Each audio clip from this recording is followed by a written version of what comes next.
Hello everyone, and welcome to a new term of Primate Conversations and our very first seminar of 2021.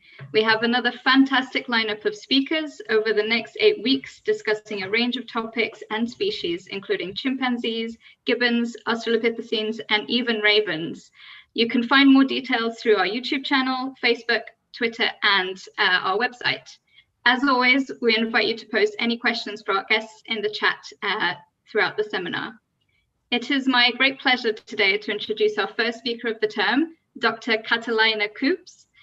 Kat is a lecturer in primatology at the University of Cambridge with a research focus on ape tool use and culture, as well as chimpanzee feeding ecology, habitat use, and conservation. Since 2003, she has been involved in a long-term study of chimpanzees living in the Nimba Mountains in Guinea in collaboration with Kyoto University Primate Research Institute. Throughout her work, she has made several key contributions to primatology and human evolution, most notably her research into the ecology of primate technology and the role of environmental factors on the emergence of tool use in chimpanzees. She is also investigating why bonobos don't use tools and has provided the first description of crab fishing by chimpanzees, which constitutes the first evidence of regular consumption of aquatic fauna by a non-human ape. As aptly stated in the seminar title today, Kat's research is providing many novel insights into the evolutionary origins of technology, but also the emergence of other key behaviors and dietary adaptations in humans and other apes. Expanding on her previous research, Kat has started the Comparative Human and Ape Technology Project, which is investigating the environmental, social, and cognitive factors influencing the development of tool use in humans and other apes. And this exciting research is taking place in the Congo Basin Forest, comparing chimpanzees, bonobos, gorillas, and hunter-gatherer populations that live there. Kat, welcome to Primate Conversations, and thank you so much for joining us. Thank you so much for that wonderful introduction, Kat. It is my great pleasure to be speaking to you today in the Primate Conversations seminar series. And I'm going to take this opportunity to talk about my research of apes and tools.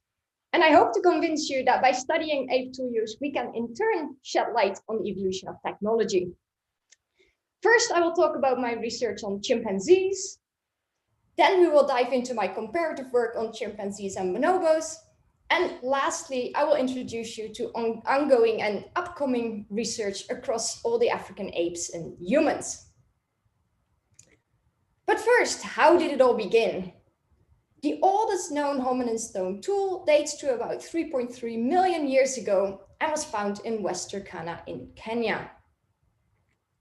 Over millions of years, technology evolved from these simple stone tools to more elaborate bifaces, spear points, bows and arrows, needles, and pottery, all the way to the complex technology we have today, which includes things like spaceships.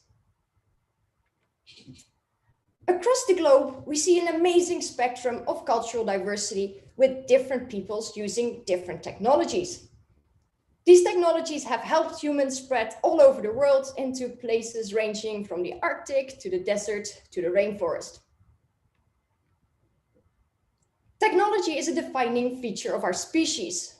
Humans are the only species dependent on technology for their survival. The question, what makes humans such unique technological beings, is akin to asking the fundamental question, what makes us human? My central research question, therefore, is, what drives the evolution of technology?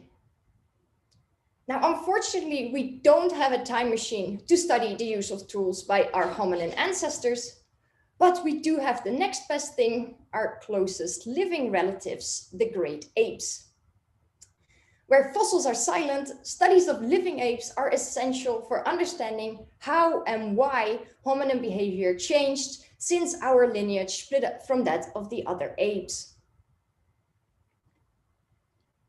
The African apes are genetically most closely related to us, and chimpanzees and bonobos are our closest living relatives. By studying them, we can discover what distinguishes humanity from its ape-like ancestors. Chimpanzees are especially informative with regards to the evolution of technology, since they use a wide variety of tools across a range of contexts, just like we do. For example, some chimpanzee groups crack nuts. Here you see JJ, an adult male, and he's using a stone hammer and anvil to crack open oil palm nuts. Other chimpanzee groups dip for army ants. Here we see Guy, an adult female, and she is using a long stick to harvest these aggressive ants from their underground nest. What we see is that different chimpanzee groups, called communities, use different types of tools. And interestingly, some groups use more tool types than others. These differences in tool use behaviors were found to be cultural.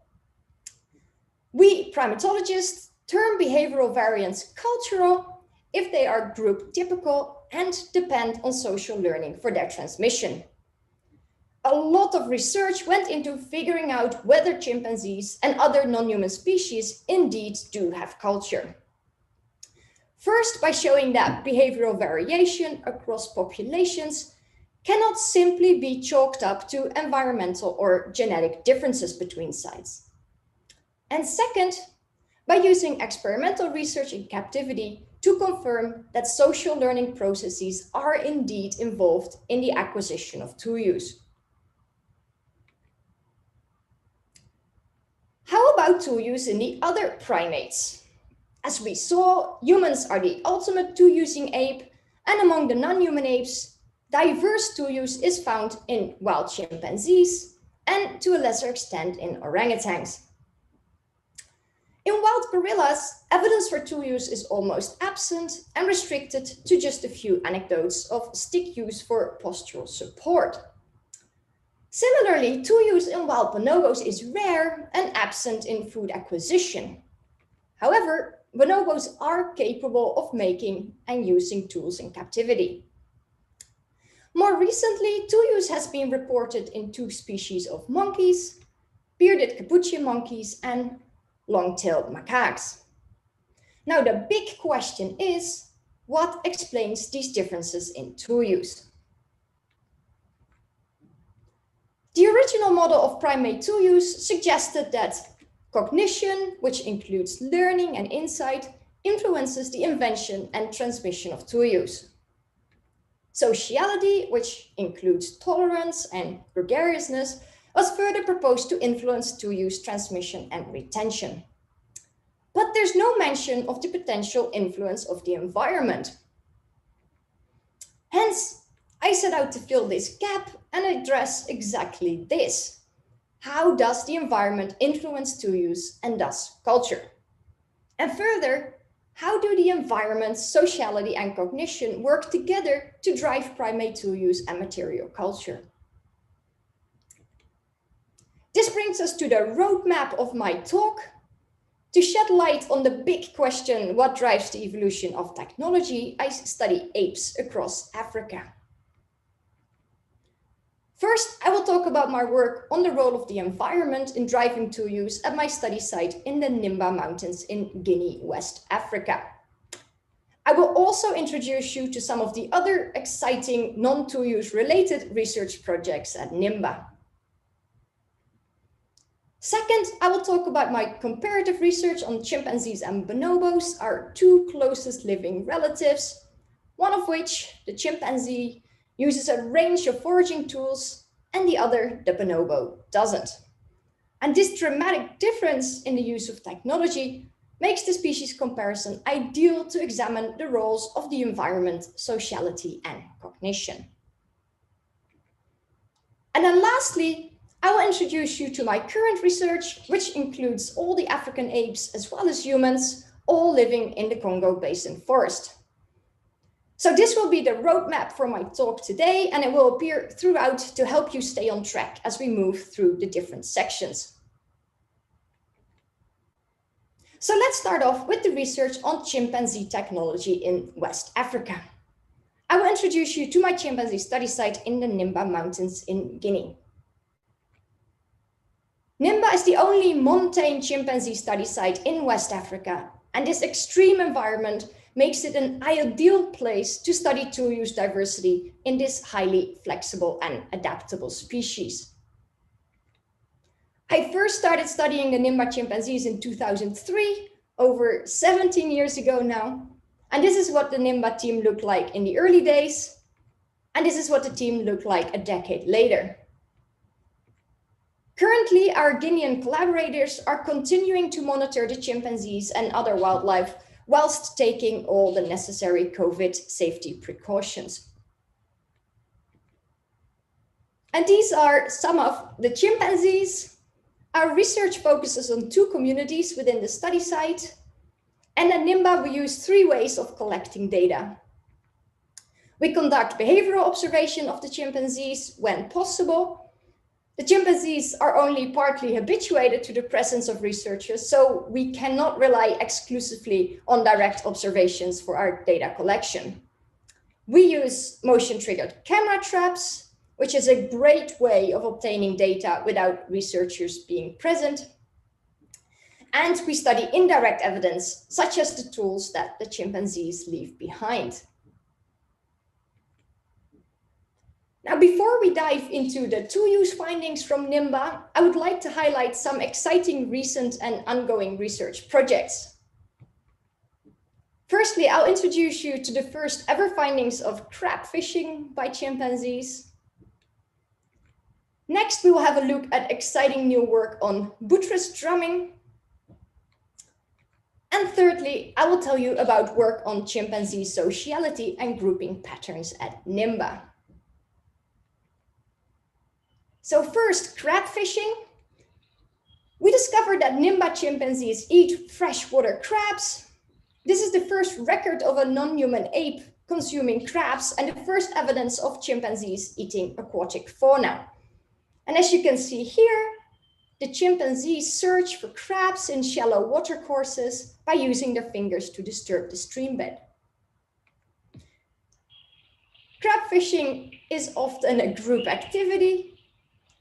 Here we see an adult female on the right-hand side busy fishing for crabs, whilst her son is having a great time playing. So what did we find? The chimpanzees fish for crabs year-round, and this is not related to the availability of fruit. Interestingly, crab fishing is done most and for the longest durations by females and their offspring. And nutritional analyses show that crabs are high in salt and calcium and may be an important source of these micronutrients. Now, these findings on chimpanzees can contribute to our understanding of aquatic faunifery in hominins. First, our findings suggest that consumption of aquatic fauna can occur in closed forests in addition to open wetlands. Second, aquatic fauna could have been a staple part of hominin diets rather than a seasonal fallback food. And third, consumption of aquatic fauna may have been especially important for females and their immature offspring. And we are currently interested in looking at how young chimpanzees learn to eat crabs and why not all communities in Nimba fish for crabs. Second, let's have a look at buttress drumming.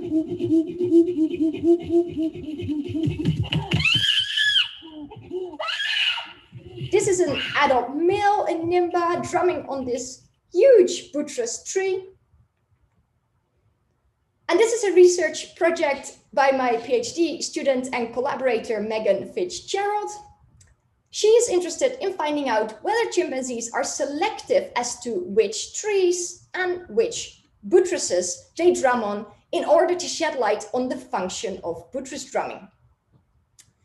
Now, by comparing trees used for drumming with unused trees, she found that yes, chimpanzees prefer certain tree species. They prefer bigger trees and trees with more buttresses.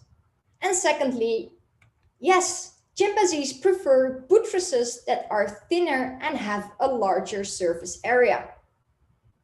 So these findings show clear selectivity in both buttress drumming tree choice and in buttress choice.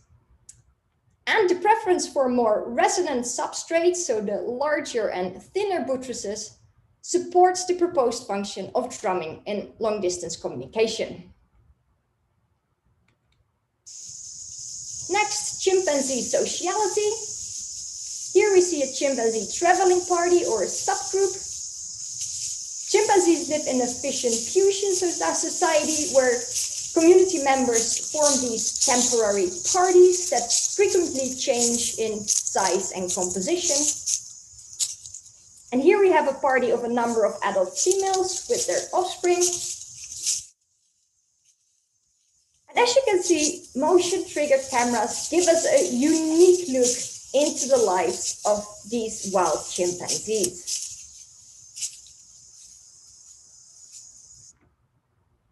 My then master student, Kelly van Leeuwen, was interested in finding out the best method to measure chimpanzee party size. So she set out to compare 3 different measures: direct observations, nest counts, so these are the beds chimpanzees make to sleep in at night, and motion-triggered cameras. And what she found was that motion-triggered cameras best represented chimpanzee party size and most accurately reflected the effects of socio-ecological factors such as food abundance and the presence of estrus females. Motion-triggered cameras showed that the more food and the more estrus females there are, the bigger the parties. And these findings highlight the exciting potential of using these motion-triggered cameras to study unhabituated chimpanzees. This new technology really is a game changer. Okay, after this little excursion, we will now get back to today's seminar topic, which is tool use. What types of tool use do we find in Nimba? A few years ago now, we discovered a new type of tool use called trochlear fracturing. Trochlear fracturing is a form of percussive technology, and it involves the use of stone and wooden cleavers to open up the large and fibrous fruits of Trochlear africana. And here you see the stone cleaver and the fractured fruit on the right. Then the second type of tool use in Nimba is ant dipping. We discovered that the chimpanzees were selective regarding the species of plants they used to make tools. We also found that they used 2 different types of ant dipping tools, a tool set consisting of a dipping and a digging tool. And here you can see the 2 types of ant dipping tools left behind in an ant nest. However, chimpanzees in Nimba do not crack nuts, nor do they fish for termites. And the absence of nut cracking is especially surprising, since close by chimpanzees in Bosu are highly dependent on nut cracking for subsistence. Now remember, my main research question in Nimba with regards to technology was, how does the environment influence tool use? To assess whether and how the environment influences tool use in chimpanzees, I tested these 2 non-mutually exclusive hypotheses. The opportunity hypothesis states that encounter rates with resources may determine the use of foraging tools, whereas the necessity hypothesis states that foraging tool use is a response to the scarcity of preferred foods, which in the case of chimpanzees is ripe fruit. To test the opportunity hypothesis, I assessed the opportunities for chimpanzees to encounter food sources requiring tool use. Here we have a very schematic version of the study site. And what I found was, first, chimpanzees preferred to range at high altitudes. Second, nut trees and termites were rare and were found mainly at low altitudes. And thirdly, army ants were abundant and occurred mainly at high altitudes, just like the chimpanzees. Hence, the presence of ant dipping and the absence of termite fishing and nut cracking could be explained by the opportunities to encounter these resources. To test the necessity hypothesis, I looked at the relationship between tool use in ant dipping and the availability of ripe fruit, the chimpanzee's preferred food. And here in the graph, we see fruit availability on the x-axis and the proportion of feces with ants as a proxy for ant dipping on the y-axis. And as you can see here, there is no correlation between fruit availability and ant consumption. So to sum up, tool use at Nimba could indeed be explained by the opportunities to encounter specific food sources, whereas low fruit availability did not lead to more tool use.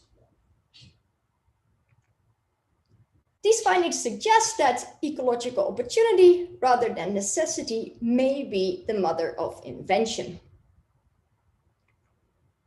In fact, findings on 3 species of tool-using primates, chimpanzees, capuchins, and orangutans, show that the ecological opportunities to encounter resources requiring tool use are key in explaining tool use patterns. Hence, we can revise the original model and we can add an explicit role for the environment. Next, I developed a research design to determine the relative importance of these 3 factors. This brings us to the second part of my talk. We will now have a look at my comparative research on chimpanzees and bonobos to look at the roles of the environment, sociality, and cognition. I studied chimpanzees at Kathelijne in Uganda and bonobos at Wamba in the Democratic Republic of Congo. Chimpanzees and bonobos are equally closely related to us, yet differ drastically in their use of technology. Chimpanzees are renowned for their extensive use of foraging tools, whereas bonobos use few tools in the wild and none in foraging. Now, to investigate what explains this tool use difference, I examined the roles of ecological, social, and cognitive factors. First, I measured the ecological opportunities in terms of insect and nut availability for both chimpanzees at Kathelijne and bonobos at Wamba. To illustrate the findings for the bonobos, here we have the bonobo follows at Wamba for the 2 communities I studied, and the yellow dots indicate army ant encounters. And you can see that army ants occur across the bonobo ranges. Similarly, macrothermes termite mounds, the green dots, were found across the 2 home ranges. Hence, ecological opportunities in terms of insect and nut availability could not explain the difference in tool use between chimpanzees and bonobos. Bonobos had plentiful opportunities to use tools. Second, I looked at the social opportunities in terms of the number of social partners and feeding proximity to others. First, the number of social partners gives an indication of the number of possible models to learn from. Here we have chimpanzees in blue and bonobos in red, and the mean number of social partners on the y-axis. And what we see is that young bonobos have more social partners than young chimpanzees from whom to potentially learn. Next, feeding in close proximity to others provides a more direct way to assess learning opportunities in the relevant context of feeding. Here we have the proportion of time feeding in close proximity on the y-axis. And what we see is that young bonobos spend more time feeding close to others than young chimpanzees, and therefore have more opportunities to learn feeding skills from others. So what we would predict based on social opportunities is that bonobos would use more tools than chimpanzees, but they don't. Hence, social opportunities could not explain the species difference in tool use. Third, we assessed a potential difference in the predisposition for tool use by comparing object manipulation in young chimpanzees and bonobos. Object manipulation changes from non-goal-directed exploration of sticks or leaves into goal-directed tool use such as hand dipping and leaf sponging as chimpanzees mature. Object manipulation can therefore be considered the developmental precursor of tool use. What does object manipulation look like?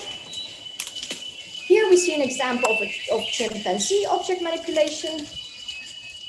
This is a 7-year-old female chimpanzee named Kiku, and she is making a probing tool to investigate a hole in a dead tree. Some of the object manipulation by immatures is actual tool use, but most of it involves behaviors like exploring, harrying, breaking, or playing with objects. Here we have another example of chimpanzee object manipulation. This is Ayu, a 3-year-old female in the back, and Mugisha, a 1-year-old male in the front, and they are playing together with a leaf. And this is what we call social object play. And here we have an example of bonobo object manipulation.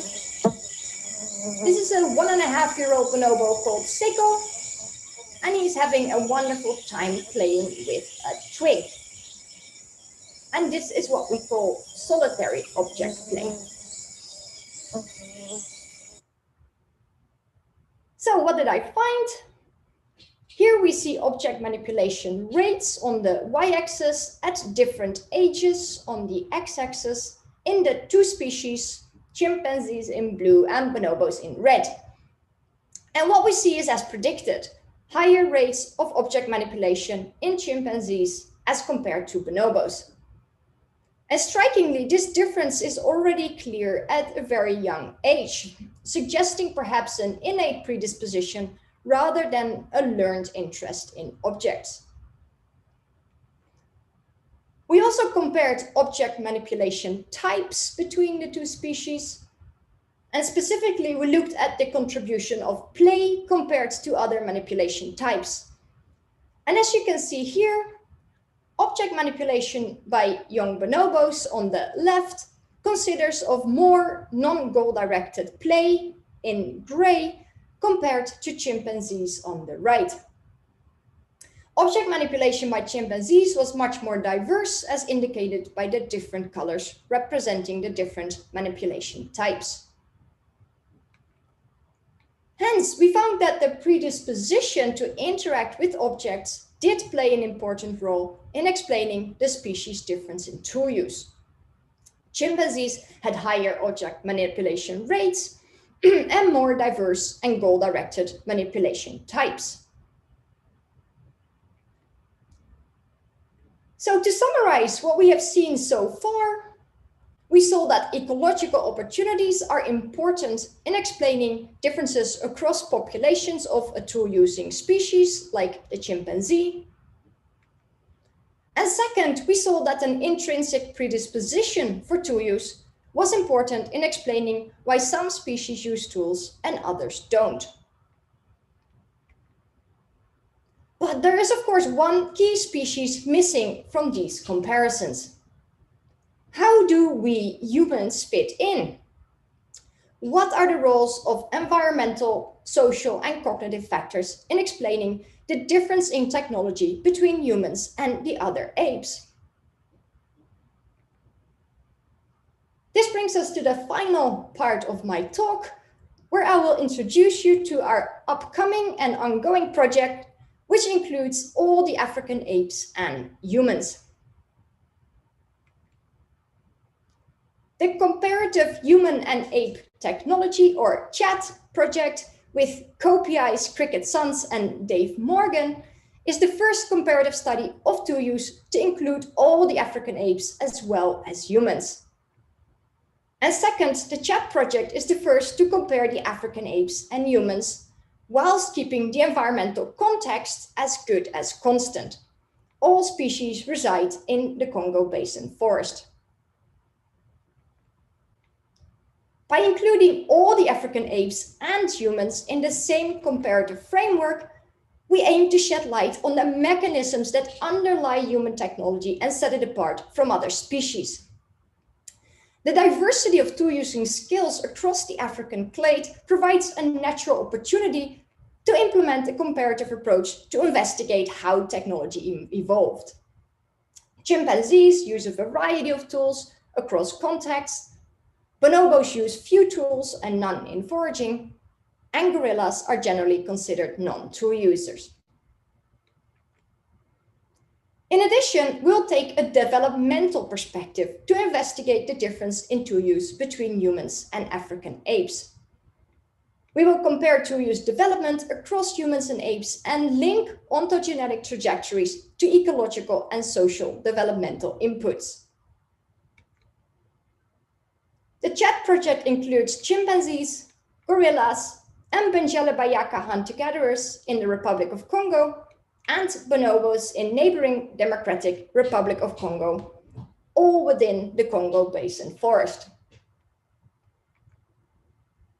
The chat project uses a comparative approach. First, comparative research in natural, ecological, and social settings is crucial for determining the factors which prompted differences in technology to emerge among humans and apes. And second, including both apes and humans in the same comparative framework is essential in order to investigate to what extent apes and humans share traits that underlie tool use. Then the chat project combines a comparative with a developmental approach. First, ontogenetic stages are often given less attention than adult forms, even though small changes in developmental trajectories can have large effects on adult phenotypes. And surprisingly, studies comparing tool use development in humans and apes are virtually non-existent. Second, developmental research often compares individuals across age classes rather than following an individual's development over time. Individual level longitudinal studies are needed to link ontogenetic trajectories to the ecological and social developmental inputs. Here is our three-factor model again.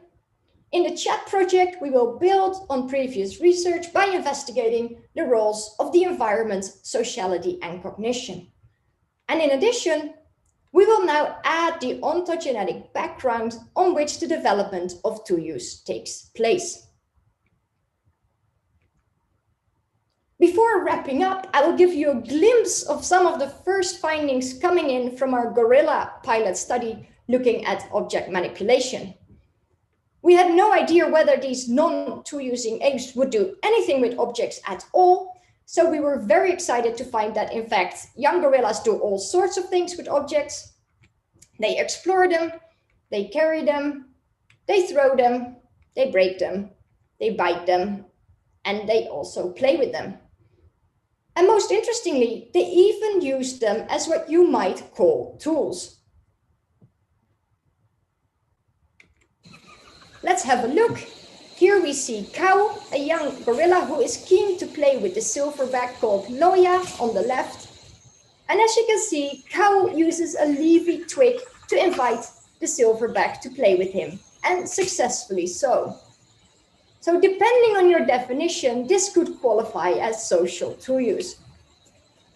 Now, of course, these are still preliminary observations, and the next steps will involve collecting more data, comparing the patterns of object manipulation across species. And it will be really interesting to see whether the types of object manipulation in gorillas are more similar to bonobos as compared to chimpanzees. Stay tuned. So to sum up, the chat project uses a comparative developmental approach to examine the evolution of tool use across the African apes and humans. And this approach is integrated with the explicit testing of both ecological and socio-cognitive hypotheses. The ecological hypotheses include the necessity and opportunity hypotheses you have heard about earlier, as well as the relative profitability hypothesis, which looks at the energetics of tool use. The socio-cognitive hypotheses include the exploratory tendency hypothesis, Remember the chimp-bonobo difference in object manipulation. The social learning hypothesis, which looks at the role of learning mechanisms. And the cultural intelligence hypothesis, which considers social learning opportunities. Now, ecological and social cognitive drivers likely both played a role in the evolution of technology in primates.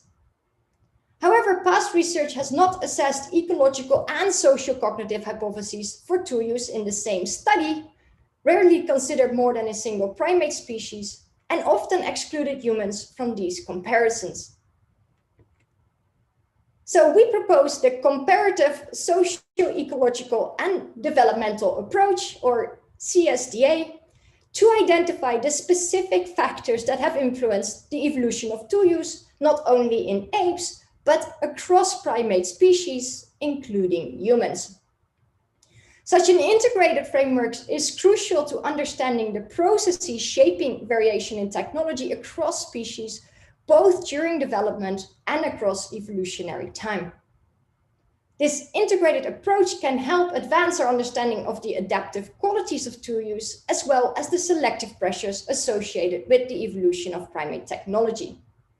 And finally, understanding tool use as an adaptation is essential for identifying factors which have promoted and prompted tool use across a range of primates and promoted the exceptional flourishing of technology in our own lineage. So before finishing, I would like to thank very many people in many places, students and research assistants for their invaluable help in the field, collaborators and colleagues for their support, and funding bodies for their financial contribution. And then lastly, I would like to thank you very much for your attention.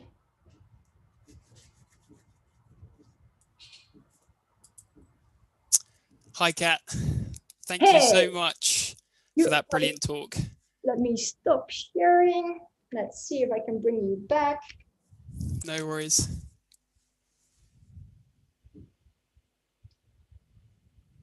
Yes, I can see you again. Great. Perfect. So it's great to have you finally speak. Finally, even though it's virtual, but everyone's adapting. But obviously, it's the strong sort of focus of our lab has been on the evolution of technology, and for many of us, we also work with chimpanzees in West Africa. So your work has obviously had a big influence on us, and I thought your talk was sort of brilliant in synthesizing sort of something that is such a complex topic, the evolutionary origins of technology, by using this sort of broad comparative framework, but also the importance of ecology that maybe some of us have maybe neglected in our research. So it's a really good reminder for that. So we're going to try and go through some questions. Now we've had loads come in, so I'm going to try and manage the different screens and try and group them as well, so we can have a sort of quick discussion for 10 or 15 minutes, if that's all right. Yes, of course. So yeah, we've had a really broad sort of array. We've had spanning sort of communication, methods for data collection, primate archaeology. We've also got some questions on the comparative framework and also on ecology. So maybe we could open with sort of a question from my research. I can get my questions in first. So you mentioned at the start of your talk about the evolution of technology and that we use this sort of comparative framework. And humans are a really interesting comparison because we have this form of cultural evolution where we have behaviors which become more complex over time, more efficient, and seem to build over generations. So, I'm wondering now, like with the amazing fieldwork you're doing, that long-term fieldwork, and also the granularity of the fieldwork you're doing, looking at that individual level and population level sort of variation, whether we can start to test ideas about cultural evolution in chimpanzees and other apes, and whether you think this is something we can examine, and what the drivers could be in ape species for sort of technological change from the longitudinal perspective. Yeah, no, of course, that's one of the things that we're really interested in, to also look specifically at differences in learning mechanisms. And also, I mean, a chimpanzee doesn't learn in one way versus a human in another way. It really depends on the task. So when we look at different types of tool use or different types of feeding behavior or different levels of complexity, what kind of learning mechanisms do we see? And we already know, of course, from these amazing Walugu chimps that when the tasks are very complex, we even see these forms of teaching when they transfer tools to youngsters. So I think by comparing the species with the same methods in virtually the same environment, we can look at how do they tackle different tasks and how does that influence what kind of learning mechanisms they employ. And do we then, how much teaching do we then really see in humans? Does it depend on the complexity of the task? And the same for the other apes. And I think also the more we look at gorillas, the more interesting things we're going to find. I really love the gorillas. And so that, I mean, you mentioned the sort of the importance of doing those tests across multiple species. And so following on from that with this sort of comparative approach, so do you think that these sort of evolutionary drivers of technology are going to be the same in all sort of primate tool users, or are we going to expect sort of more specific drivers with regard to the ape technology versus others, in sort of thinking about those different species? Yeah, I think that's a big question and a big important question. And that's kind of what we're trying to get at with this big comparative framework, that of course there's life beyond the apes. What about the capuchin monkeys? What about the macaques? So I'm really keen to see if we're using the same methods and we can actually compare like with like. What do we see in capuchins? Do they indeed, do similar factors drive tool use there, or do we see more importance of ecology or not? So I think this is a fantastic question that hopefully we'll be able to tackle. And so you mentioned as well gorillas being like quite an interesting case study. So you said in your sort of gorilla pilot, did you find instances of human social tool use that you will include in the human part of the study? If you sort of understand that sort of question. Humans social. So we've got, it says you mentioned the idea of social tool use in the gorilla pilot. So do you think there are instances of human social tool use that you will include in that sort of and apply in that human part of the project? Yeah. I think, yeah, we want to keep our definitions very equal and inclusive. Yeah. So, I mean, we could split hairs and you could say that wasn't tool use, but I still think it's very interesting to see what do they use objects for. I don't, to be honest, care really whether it gets the tool use stamp or not, but how are gorillas using objects? How are humans using objects? How are bonobos using objects and chimpanzees? And to what extent is that in the social domain versus the technological domain? So yeah, exactly. Also in humans, I'm very interested to see how objects play a role in that. So maybe moving on to some of the sort of the field work, we have some primate archaeological questions as well. So obviously, you know the importance of that to our lab. So we have one from Susanna, which says, have you considered looking at the traces left behind by crab eating and the potential for patterns of processing that sort of could allow us to identify this behavior in past records? Can we do that with these sort of aquatic marine resources? Has someone tried? I mean, it would be a tough one because it's so transient. So when the chimpanzees have just visited a crab fishing site, that's how we discovered it in the first place. You see this disturbed riverbed with clear scrape marks of the chimp fingers, and you see these little piles of sand. And that was what first raised the question, like, what in the world is going on here? And then we put up the motion triggered cameras to discover, yes, one of the field assistants said, maybe they're eating crabs. And he was right. That's what they are doing. But with the water streaming over it, like a day or two later, it's gone again. You still see some traces. So it's a really interesting question because they don't use stones to crack open the crabs, for example. So you don't see any processing remains in that sense. So what they do is, like even humans, the small crabs, you can just pop in your mouth and just chew very well, and you can basically just eat the whole thing. And if the crabs are big, which is kind of tricky, then you have to be careful, and the chimps bite them open and then leave behind the big pincers. But yeah, stones are not really needed. So you'd be relying on kind of disturbances of the riverbed, which, I mean, it could be something that maybe in the fossil record there might be some interesting things. You mentioned that there's sort of the chimpanzees use their fingers to alter the substrate. I mean, it could be the case that you could apply that potentially. Yeah. Yeah. Someone needs to go and study it. It would be great. So we got another question on the sort of line of sort of paleoanthropology. And so how do the stone tools created by the chimpanzees compare with the sort of Lamequian and early Oldowan material? Have you looked at some of the sort of more sort of fine scale characteristics of chimpanzee stone tool use? I think Susanna will be the person to answer this question. Yeah, this is true. This is true. Yeah, no, I mean, I haven't even specifically studied nutcracking because the Nimba chimps still fail to do it. So I very much looked at why they're not doing it and what drives it, but I haven't looked at stone tool characteristics and such. I think in some of your research you mentioned that the use of the cleavers between populations, and that could be an interesting sort of contrast, perhaps. Yeah. With the Lamequian, which is quite a large stone tool. Yeah, and these are laterite rocks, which are, I don't know if you know laterite, but they're quite edgy anyway. So they're not really sharp, but they are, they have a lot of structure on them by themselves. And then they also used, in one case, a wooden stick to try to open it. But it doesn't seem to be a habitual behavior. That was only one time. So we're just trying to process all of these questions here coming in. Yes, you mentioned how you discovered the crab fishing. We have some more. So we have one on communication. So have you looked at potentially some forms of communication around primate tool use? I know that capuchins have been shown to use stone tools in interesting ways for forms of communication.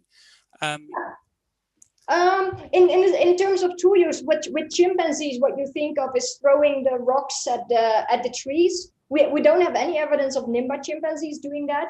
The thing is, they have gigantic buttress trees, so simply drumming on them is already very, very effective.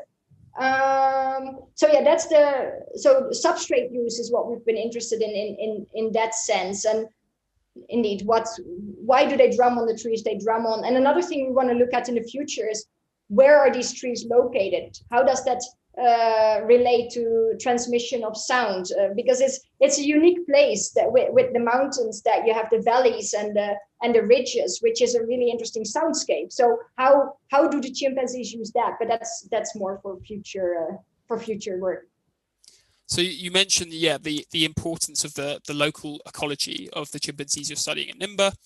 And so we've got a question here sort of regarding the crab eating and the ant dipping for Nimba chimpanzees, also thinking about how we can apply it to human evolution.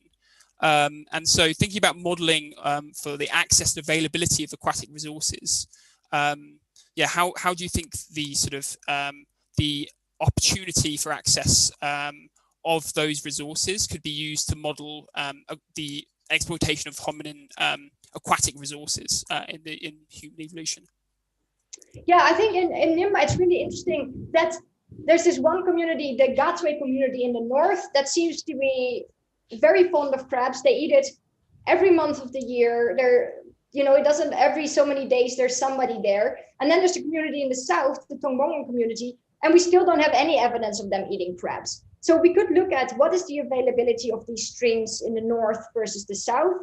The south definitely does have streams, and they definitely do have crabs. But of course, a much more fine-grained analysis would be interesting to see, does availability differ, and which streams do they use, which don't they use in a community where crab fishing is present. And yeah, if some clever person could model that might give some insights as to also how it relates to core of the home range versus periphery, etc. There's many questions there you can look at.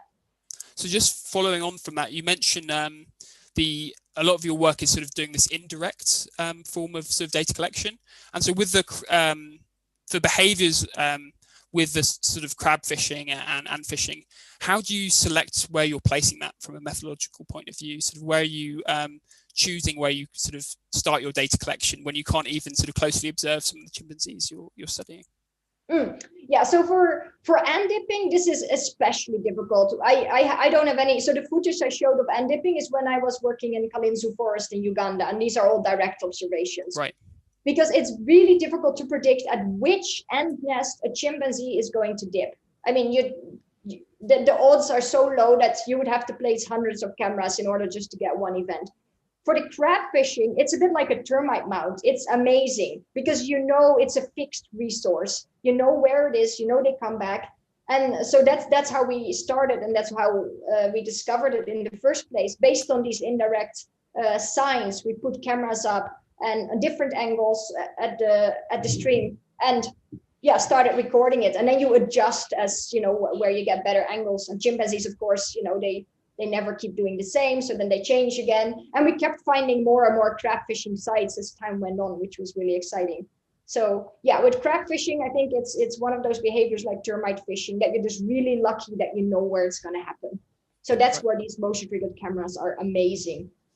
And the technology is changing so quickly, and I guess it's going to be critical for your research moving forward, using camera traps, using that sort of technology.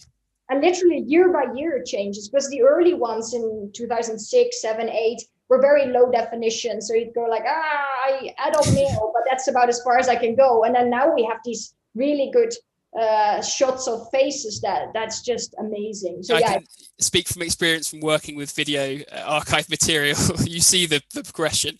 So the potential is huge. Yeah. So I think we've just got time for one more question. There are too many to try and cover. So bring it sort of back full circle to this large comparative approach. We've got a question on sort of chimpanzees and bonobos and how fascinating that comparison is. So they're so closely related, but so different in their tool use. Which do you think is primitive and which do you think is derived in these species?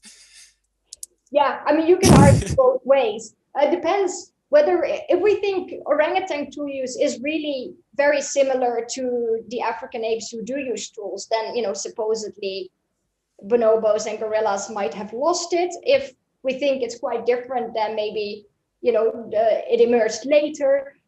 I mean, it's difficult to say, but by comparing these species and looking at how they are using their environment and what they're capable of, I think we'll be able to get closer to this. And that's why it will be very exciting to see not only the apes, but also tool using monkeys and other animals, even in the same, with the same framework, same data collection method that you can actually compare. That's really exciting to get at these questions. So I think lots of potential future research, and I guess if anyone else has some questions, I'm sure they can get in touch with Kat and you'll be able to answer them. So that's all we have time for. So thank you so much for that. That was brilliant, and it was again great to have you finally come and speak in the lab, and hopefully soon we'll be able to come up to Cambridge perhaps. Yes, I would love that. For a talk. And just a reminder for everyone watching that this is the first of a series of Primate Conversations, and we have a sort of lineup of amazing talks and speakers this term, from conservation to ecology, communication, paleoanthropology. So next week we have Daniel Lieberman from Harvard at 2 p.m. UK time, speaking on the active grandparent hypothesis, physical activity and aging in humans and other primates.